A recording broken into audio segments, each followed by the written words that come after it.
चलिए रुक करते हैं इस वक्त की बड़ी खबर का। आपको बता दें कि पश्चिम बंगाल के चुनाव में पाकिस्तान की एंट्री हो चुकी है। जी हां, इस वक्त की बड़ी खबर, वीरभूम में टीएमसी नेता शेख आलम ने विवादित बयान दिया है। शेख आलम ने कहा है कि सभी मुस्लिम अगर एक हो जाएं तो 4 नए पाकिस्तान बना सकते हैं। इस वक्त की बड़ी खबर हम बता रहे पश्चिम बंगाल से, जहां टीएमसी के नेता का विवादित बयान सामने आया है। क्या कुछ कहा शेख आलम ने, सुनिए जरा।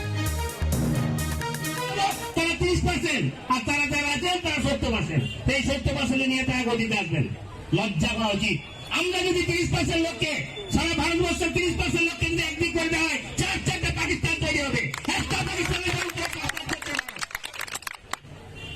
আমরা ভারতবর্ষে যতগুলো মুসলমান আছি, সংখ্যালঘু আছি, তাদেরকে যদি একটা দিক করে দেওয়া হয়, 4-4টা পাকিস্তান হবে। तो एक के बाद एक इस तरीके के बयान सामने आते रहे, लेकिन ये बयान विवादित बयान है, जो देश को तोड़ने वाला बयान है। टीएमसी के नेता शेख आलम ने दिया है, कहा है कि 4 नए पाकिस्तान बना सकते हैं अगर हिंदुस्तान के मुसलमान एकजुट हो जाएं तो। क्या कुछ कहा है शेख आलम ने, एक बार फिर सुनिए। আমরা যারা সংখ্যালঘু তারা 30% আর তারা যারা আছেন তারা 70%। এই 70% নিয়ে তারা গদিতে আসবেন। লজ্জা পাওয়া উচিত। আমরা যদি 30% লোককে সারা ভারতবর্ষের 30% লোককে যদি একদিক করে দেওয়া হয়, 4-4টা পাকিস্তান তৈরি হবে। একটা পাকিস্তানের আমরা ভারতবর্ষে तो शेख आलम का बयान आपने सुना। टीएमसी के नेता जो जिन्ना की जबान में पश्चिम बंगाल में प्रचार कर रहे हैं, ये कहते हुए कि हिंदुस्तान के 4 टुकड़े किए जा सकते हैं अगर देश के मुसलमान एकजुट हो जाएं तो। इस वक्त की बड़ी खबर हम आपको बता रहे हैं। क्या कुछ इस पर एक्शन चुनाव आयोग लेता है, सीधा रुख करते हमारे सहयोगी तपस ज्यादा जानकारी के साथ जुड़ चुके हैं। तपस, क्या कुछ पृष्ठभूमि है शेख आलम की? जी देखिए, इनके इस विवादित बयान को लेकर बीजेपी की तरफ से भी काफी ट्वीट किया गया है, और जो इन्हें कहते हुए सुना गया है कि वो चौंकाने वाली है कि भारत के अगर 4 टुकड़े किए जा सकते हैं अगर भारत के सारे मुसलमान इकट्ठा होते हैं तो। और वो भी इस चुनावी मौसम में एक तरफ ममता बनर्जी जहां देखने को मिल रही है कि वो हिंदुत्व का नारा लगा रही है, कहीं अपना हिंदुत्व की छवि को सुधारने की कोशिश कर रही है और मुसलमानों से दूरियां बनाने की कोशिश कर रही है, वहीं पर वीरभूम जिला जो कोलकाता से महज 180 किलोमीटर दूर है, वहां उन्हीं के पार्टी के एक ब्लॉक स्तर के नेता वो आगे आकर इस तरह के विवादित बयान वो भी चुनावी मौसम में दे रहे हैं। तो अब देखने वाली बात होगी कि बीजेपी की तरफ से चुनाव आयोग के पास जाया जाता है ये नहीं, लेकिन अमित मालविया ने इस पूरे मामले को लेकर ट्वीट कर दिया है और इसको लेकर बहुत बड़ा विवाद पश्चिम बंगाल। तपस, कुछ बुनियादी जानकारी, शेख आलम क्या खुद चुनाव लड़ रहे हैं, सिटिंग एमएलए हैं, प्रवक्ता हैं, छुटभैया नेता हैं, क्या कुछ इनका बैकग्राउंड है पॉलिटिकल? देखिए, शेख आलम जो है वो एक ब्लॉक स्तर के नेता है, वो कोई मंत्री या फिर एमएलए फिलहाल नहीं है, लेकिन वो काफी प्रभावशाली माने जाते हैं नानूर और पारुई के इलाकों में। और ये भी कहा जा रहा है सूत्रों के हवाले से कि अनुब्रत मंडल के भी काफी करीब रह चुके हैं एक समय पे, और अभी भी काफी करीबी माने जाते हैं। अनुब्रत मंडल एक बाहुबली नेता माने जाते हैं वीरभूम वर्तमान में, तो उनके करीबी एक नेता सामने आकर इससे खुलेआम पार्टी की कैंपेन करते हुए लोगों तक ये बात पहुंचाना, ये अपने आप में एक जुर्म तो है, लेकिन अब मॉडल कोड ऑफ कॉन्डक्ट जारी हो चुका है। तपस मैं आऊंगा आपके पास। हमारे साथ बीजेपी के नेता प्रवक्ता प्रेम शुक्ला साहब जुड़ चुके हैं। प्रेम शुक्ला साहब, हम यहाँ पर टीएमसी के नेता शेख आलम का एक विवादित बयान दर्शकों को दिखा रहे हैं, जिसमें वो कह रहे हैं कि मुसलमान अगर एक साथ हो जाएं तो 4 नए पाकिस्तान बन सकते हैं। शेख आलम पश्चिम बंगाल में चुनाव नहीं लड़ रहे हैं, छुटभैया नेता हैं, लेकिन प्रभावशाली जरूर हैं। क्या कुछ मतलब इस बयान का सर? ये साफ संकेत है कि ममता बनर्जी की पार्टी भारत को पाकिस्तान बनाने पर आमादा है और भारत में विविध पाकिस्तान का निर्माण करना, उसका जो है वो साफ संकेत दे रहे हैं। हालांकि भारत में अब पाकिस्तान बनाने की बात कपोल कल्पना के अतिरिक्त कुछ नहीं हो सकती है। न नौ मन तेल होगा, न राधा नाचेंगी। और भारत में अब विभाजन करने की जो कोई सोच रहा है वह सपना तो देख सकता है, लेकिन उसका सपना कभी जो है साकार होने की स्थिति नहीं होगी। एक बार विभाजन हो गया, अब विभाजन करने की जो कल्पना करेंगे ऐसे लोग कुचले जाएंगे।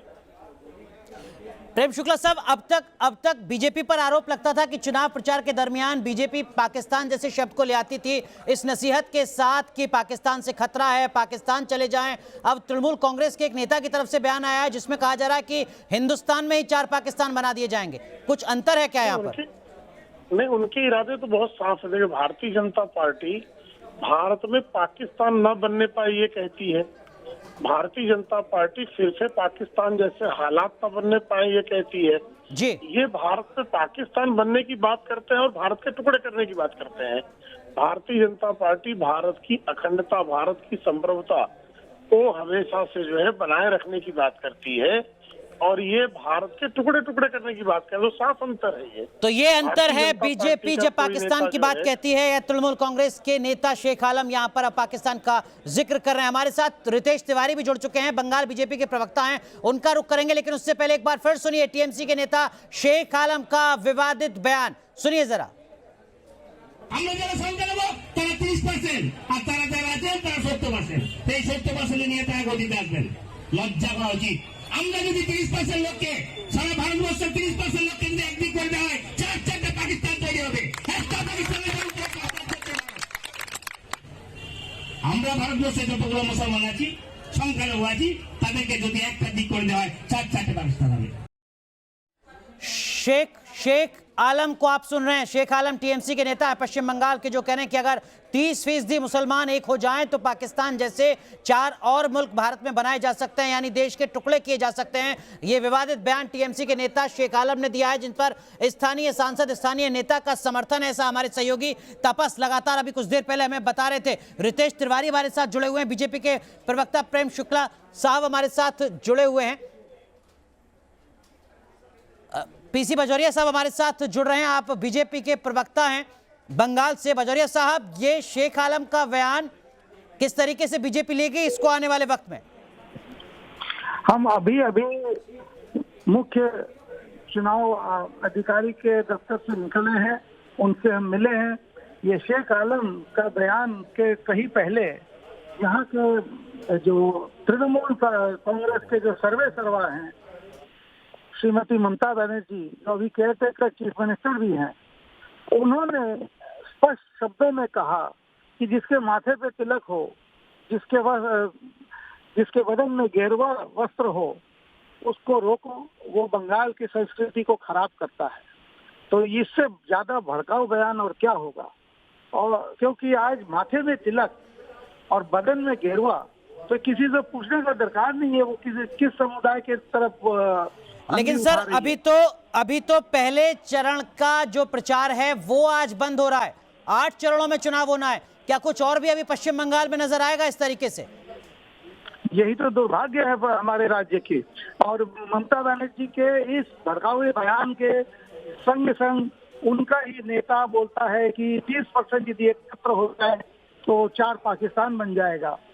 इससे ज्यादा सांप्रदायिक और क्या होता है? ये दोनों बयान सीधे सीधे। बिल्कुल, आपकी किस तरीके की मांग चुनाव आयोग से रहेगी ये मैं समझूंगा। हमारे सहयोगी तापस हमारे साथ ग्राउंड जीरो से जुड़े हुए हैं। तापस, क्या शेख आलम का ये बयान तृणमूल कांग्रेस की मुश्किलें बढ़ा सकता है इस पूरे चुनाव में? गरीबों की जी बेशक तृणमूल कांग्रेस के लिए इस समय मुश्किल खड़ा हो सकता है, क्योंकि बीजेपी की तरफ से चुनाव आयोग तक पहुंचा गया है और ये पूरे मामले को लेकर एक डेपुटेशन भी दिया गया है। थोड़ी देर पहले तृणमूल कांग्रेस के सीनियर लीडर से मेरी बात हो रही थी, उन्होंने कहा कि ये बहुत ही दुखद बात है कि इस तरह का बयानबाजी किया गया और शेख आलम को बाकायदा नहीं जानते। लेकिन सूत्रों के हवाले से खबर कि अनुब्रत मंडल, उन्होंने ये कहा है कि शेख आलम तृणमूल कांग्रेस के पार्टी के सदस्य नहीं है। तो आप समझ सकते हैं कि जब ये पूरा मामला सामने आया, अब तृणमूल कांग्रेस किसी भी तरह ये पल्ला झाड़ने की कोशिश कर रही है। हालांकि तृणमूल की तरफ से कोई ऑफिशियल कमेंट अभी तक नहीं किया गया। चलिए, आप नजर बनाए रखिए। देखना होगा कि तृणमूल कांग्रेस के नेता किस तरीके से सफाई देते हैं इस विवादित बयान पर, देश को तोड़ने वाले बयान पर। हर अपडेट न्यूज नेशन सबसे पहले आप तक पहुंचाएगा।